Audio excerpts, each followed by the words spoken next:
Avant de commencer la vidéo, petite précision. Il faut savoir que toutes les informations qu'on a sur le roi Jugurtha nous viennent d'un seul livre, qui s'appelle La guerre de Jugurtha, et qui a été écrit pendant l'Antiquité. Il y a deux problèmes avec ça. Le premier, c'est que comme on a une seule source, eh bien on ne peut pas la comparer avec d'autres sources pour vérifier que les informations concordent. Et le deuxième, c'est que ce livre a été écrit par l'historien romain Salluste, et que Salluste, avant d'être un historien, était un homme politique qui était extrêmement biaisé. Et donc pour cette raison, même si dans les grandes lignes les informations qui nous sont données sont très certainement correctes, dans les détails, il peut très bien y avoir des inexactitudes, voire des manipulations. Et c'est très important de garder ça en tête. Sur ce, bonne vidéo.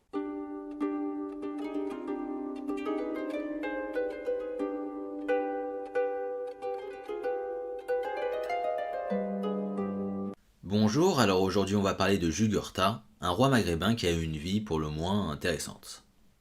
Jugurtha était le fils que le prince numide Mastanabal avait eu avec l'une de ses concubines.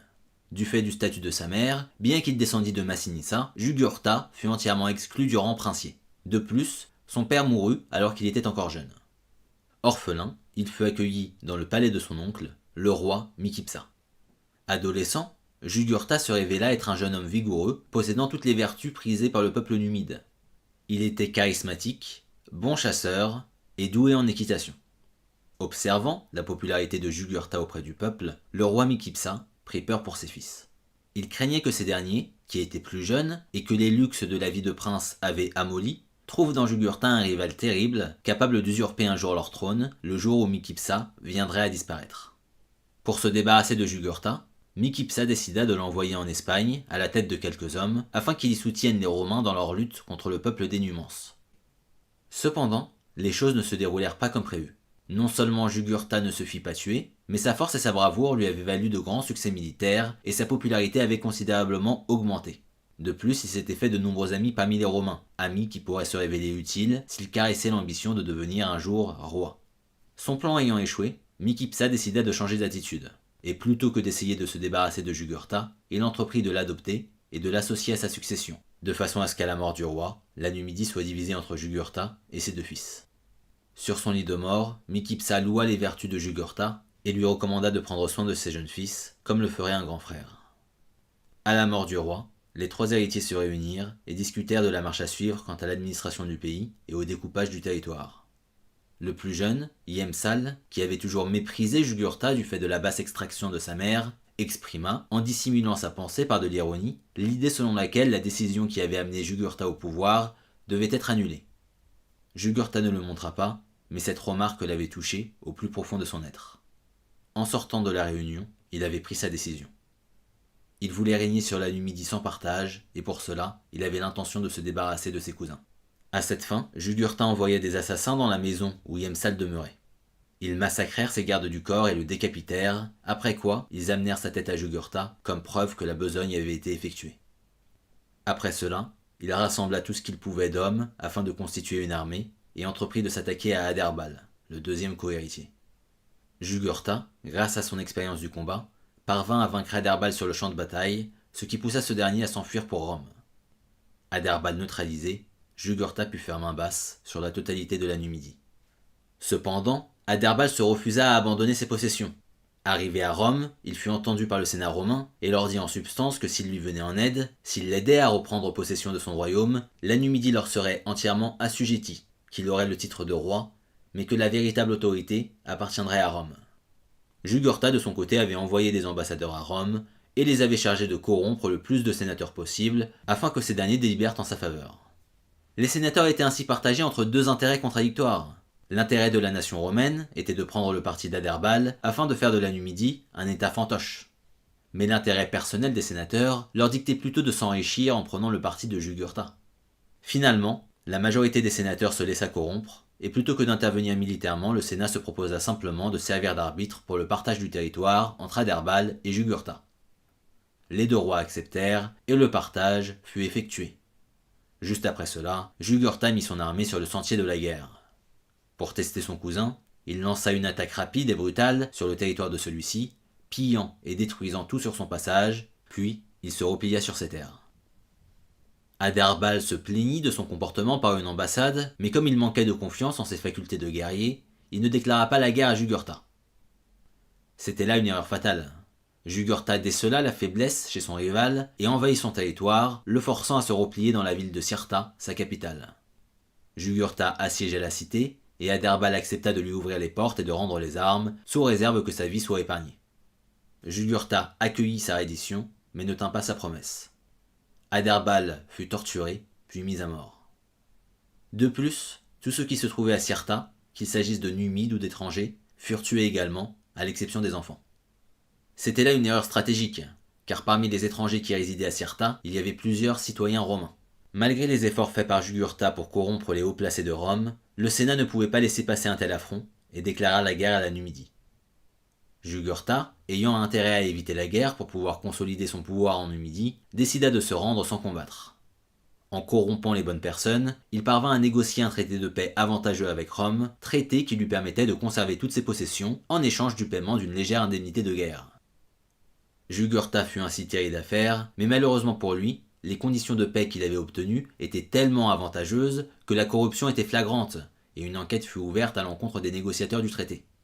Dans le même temps, une partie des dirigeants romains, malgré le décès d'Adherbal, n'avait pas abandonné l'idée de faire de la Numidie une nation fantoche, et avait commencé à conspirer pour que Massiva, l'un des petits-enfants de Massinissa, soit mis sur le trône de la Numidie.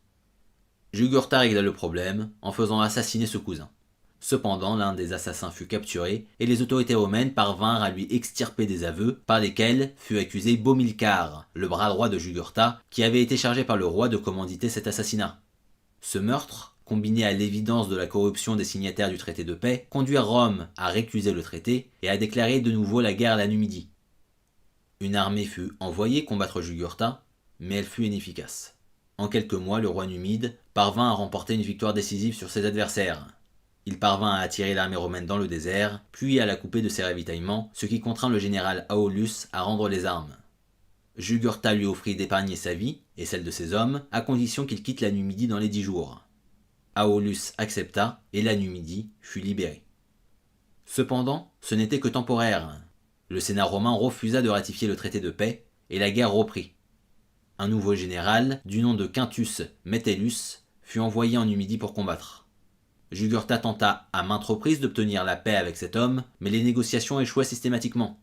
Metellus était persuadé que le seul moyen d'en finir avec Jugurtha était de le capturer ou de le tuer, et il n'était prêt à accepter aucun compromis. Jugurtha décida alors d'utiliser contre les Romains la même stratégie que celle que les Romains utilisèrent une centaine d'années plus tôt dans leur guerre contre le général Hannibal, la stratégie de l'évitement. Il cessa alors de combattre lors de batailles rangées, et se contenta d'utiliser des tactiques de harcèlement et de gagner le plus de temps possible, comptant sur le fait que la guerre s'éternisant, l'opinion publique romaine détourne son attention du conflit, ce qui pousserait Rome à abandonner les opérations par souci d'économiser de l'argent et des vies humaines. Pendant plusieurs mois, Metellus dévasta la Numidie, capturant ville après ville et remportant quelques batailles contre Jugurtha.